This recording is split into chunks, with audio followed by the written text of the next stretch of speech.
എൻ്റെ ജീവിതത്തിൽ കിട്ടിയവന് കൊടുക്കണം എന്നുള്ളത് ചെറിയ അജണ്ട ഉണ്ട്. ആരെയും അങ്ങോട്ട് പോയി കൊടുക്കുന്നൊരു സാഹചര്യമല്ല.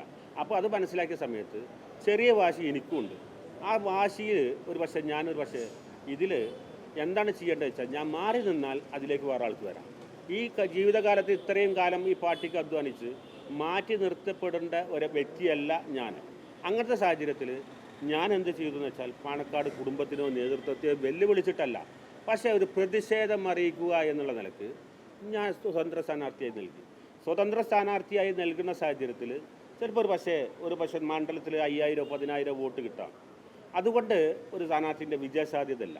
ആ വിജയസാധ്യത ഇല്ലാത്തതുകൊണ്ട് ആരൊക്കെ സഹകരിക്കാൻ പറ്റുമെന്നുണ്ടെങ്കിൽ സഹകരിക്കാൻ പറ്റുന്ന ആളുകളുടെ വോട്ട് തേടുക എന്നുള്ള ലക്ഷ്യം. ആ സഹകരിക്കാൻ പറ്റുന്ന ആളുകളുടെ വോട്ട് തേടുക എന്ന് പറഞ്ഞാൽ ആർക്കും വോട്ട് നൽകാം. മതേതര സ്വഭാവമുള്ള ജനാധിപത്യ വിശ്വാസികൾക്ക് വോട്ട് നൽകാം. വോട്ട് നൽകുമ്പോൾ നമ്മൾക്കറിയാം ആരുടെ വോട്ട് അത് മാറ്റി നിർത്തുന്ന സാഹചര്യമല്ല. മാറ്റി നിർത്താൻ ഒരു സ്ഥാനാർത്ഥിയും വോട്ട് നല്ലത് ആകാത്തത് പിന്നെ മോശമായത് എന്ന് പറഞ്ഞുകൊണ്ട് മാറ്റി നിർത്തുന്ന സാഹചര്യം നമ്മുടെ രാഷ്ട്രീയത്തിൽ എവിടെയും കണ്ടിട്ടില്ല. വോട്ട് ഒരു സ്ഥാനാർത്ഥി എന്നുള്ളവർക്ക് ആരോടും ചോദിക്കാം, ആർക്കും ചെയ്യാം. ചില സംഘടനകൾക്ക് ചിലപ്പോൾ അതിന് തരാൻ പറ്റുക, ഈ കുന്നത്ത് മുഹമ്മദ് എന്നുള്ള ആൾക്ക് തരാൻ പറ്റുന്ന സംഘടനകൾ മാത്രമേ ചിലപ്പോൾ അതിന് പിന്തുണ തരികയുള്ളൂ. അതും തീർച്ചയായ ബോധമുണ്ട് ഉള്ളൊരു വ്യക്തിയാണ് ഞാൻ എന്നുള്ളവർക്ക്.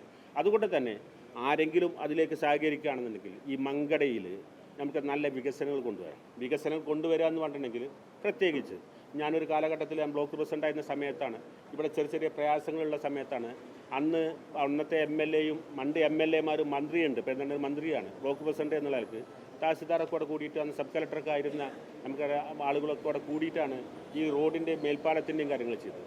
അതേ കൂടെ തന്നെ നമുക്കറിയാം ബൈപ്പാസിന് കുറ്റിയടിക്കുന്ന സമയത്ത് അന്ന് ബ്ലോക്ക് പ്രസിഡന്റ് ആയിരുന്ന സമയത്ത് 12 കുടുംബങ്ങൾ പോകുന്നൊരു സാഹചര്യം ഉണ്ടായിരുന്നു. യഥാർത്ഥ സർവേ അതിലെത്തിച്ചാൽ 2-3 വീട് പോകുന്നതാണ്, ഡൈവേർട്ട് ചെയ്ത് അടിച്ചിരുന്നു. ആ സാഹചര്യത്തിൽ നിന്ന സമയത്ത് അലി സാഹിബിനോട് പോയിട്ട് മന്ത്രിയാകുന്ന സമയത്ത് നമ്മൾ പോയി ആ സാഹചര്യം തീർക്കണം എന്ന് പറയുന്ന സമയത്ത് മൂപ്പര് എന്നോട് പറഞ്ഞത്, ഇത്ര കണ്ട കാര്യങ്ങളൊക്കെ ചെയ്തിട്ട് എനിക്ക് രാഷ്ട്രീയം അറിയോ, ഇതിൽ ഇടപെടണ്ടെന്നാണ്. ഞാൻ പറഞ്ഞു എൻ്റെ പ്രായത്തിനനുസരിച്ച്, എൻ്റെ സ്വഭാവത്തിനനുസരിച്ച് ഞാൻ പറഞ്ഞു മൂപ്പരോട് എൻ്റെ പ്രായത്തിനനുസരിച്ച് രാഷ്ട്രീയം അറിയാം, അല്ലാതെ രാഷ്ട്രീയം എനിക്കറിയില്ല എന്ന് പറഞ്ഞു. അങ്ങനെ പറഞ്ഞപ്പോൾ ആളുകൾ അടിയിൽ നിന്ന് ഇൻസൾട്ട് ചെയ്തു. ആ കൊടുന്ന് പോയ 13 കുടുംബങ്ങളും ഞാനും നിൽക്കണമെന്നുണ്ട്.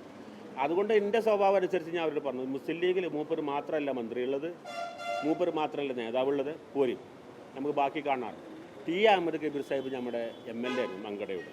മൂപ്പരെ വിളിച്ചു വരുത്തി, എറണാകുളത്തായിരുന്നു മൂപ്പരുണ്ടായിരുന്നത്, അടിയന്തരമായി വിളിച്ചു വരുത്തി. മൂപ്പര് ആ വിളി കേട്ടനുസരിച്ച് മൂപ്പര് മലപ്പുറം ഗസ്റ്റ് ഹൗസിൽ വന്നിട്ട് 13 കുടുംബത്തെയും വിളിച്ചു വരുത്തി അവരുടെ പ്രയാസങ്ങൾ ചോദിച്ചു അറിഞ്ഞു.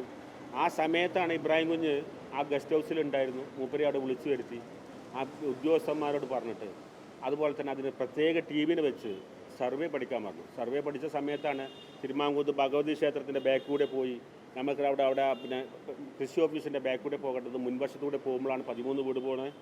അതുപോലെ തന്നെ അതിൻ്റെ യഥാർത്ഥ സർവേയുടെ മുമ്പ് 2-3 വീടാണ് പോകുന്നത്. അത് അന്നത്തെ AHCക്ക് കാണിച്ചു കൊടുത്തപ്പോൾ AHC അത് ശരിവെച്ചു. അതുപോലെ തന്നെ ആ ശരിവെച്ചുകൊണ്ട് തന്നെ അതിവിടെ കുറ്റിയടിച്ചു. ഇവിടെ തൊട്ടിട്ട് പെരിന്തൽമണ്ണ വരെ എത്തി. പെരിന്തൽമണ്ണ എത്തിയപ്പോൾ അതിൽ താല്പര്യമില്ലാത്തവർ അവസാന എൻഡിലെത്തിയ സമയത്ത് ചില ആളുകളെ പിടിച്ച് അവിടെ ചെറിയ ഇഷ്യൂ ഉണ്ടാക്കി ആ ബൈപ്പാസിൻ്റെ കുറ്റിയടിക്കൽ അടമുടക്കി. അതുകൊണ്ട് ഞാൻ പറയുന്നത്, ഒരു പക്ഷേ ഒരു ഉള്ള സമയത്ത് സ്വന്തം സ്ഥാനാർത്ഥി എന്നുള്ള ആൾക്ക് പറയുകയാണെങ്കിൽ 560 കോടി എന്ന് പറയുന്നത് ഒരു പക്ഷേ നമുക്കറിയാം പിന്നെ ജലജീവൻ പദ്ധതികളും പഴയ പദ്ധതികൾ കൊണ്ടുവന്നു 300 ചില്ലാനും കോടികൾ കുടിവെള്ള പദ്ധതിയും പിന്നെ മറ്റുള്ള സംവിധാനത്തിലൂടെ വന്നത് കബീർ സാഹിബിൻ്റെ കാലത്താണ്.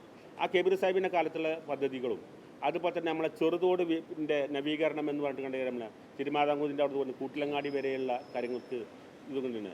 അതൊക്കെ കൂട്ടി ഒരു തുടർച്ച വികസനത്തിൻ്റെ പദ്ധതിയാണ് പറഞ്ഞിട്ടുള്ളത്.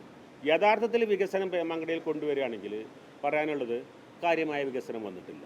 ആ വികസനം വരാതിരിക്കാനുള്ള കാരണം എന്ന് വെച്ചാൽ ഒരു പക്ഷേ നമ്മൾ പ്രതിപക്ഷമാവാം, ഭരണപക്ഷമാവാം. ആ ഭരണപക്ഷം ഉണ്ടാകുമ്പോൾ ഒരു പക്ഷേ ലീഗിൻ്റെ MLA-മാർ ഒരു പക്ഷേ നമ്മൾക്കറിയാം എന്ത് പിന്നെ രാഷ്ട്രീയ പ്രശ്നങ്ങളുണ്ടെങ്കിലും മന്ത്രിമാരടുത്ത് പോവും, ഫയലുകൾ നീക്കും. ആ ഫയൽ നീക്കുന്ന സാഹചര്യത്തിലാണ് വികസനങ്ങൾക്ക് വരുന്നത്.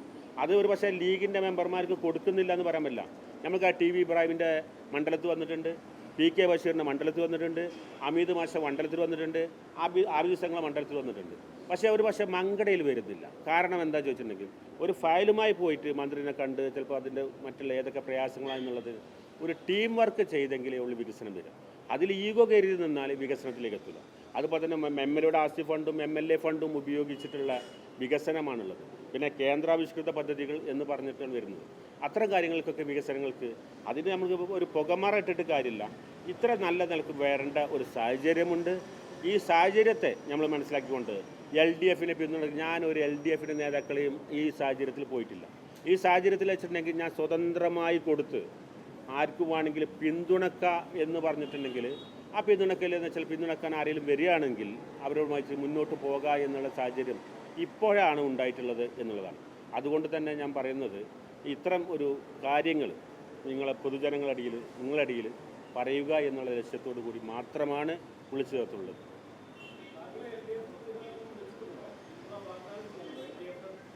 അവർ പറയട്ടെ. ഞാനിപ്പോൾ സമ്മേളനം ഇത് പറഞ്ഞിട്ടുണ്ട്, മാധ്യമങ്ങൾ മുഖേന തന്നെയാണ് പറഞ്ഞിട്ടുള്ളത്. അവർ പറയുകയാണെങ്കിൽ നമുക്ക് നോക്കാം.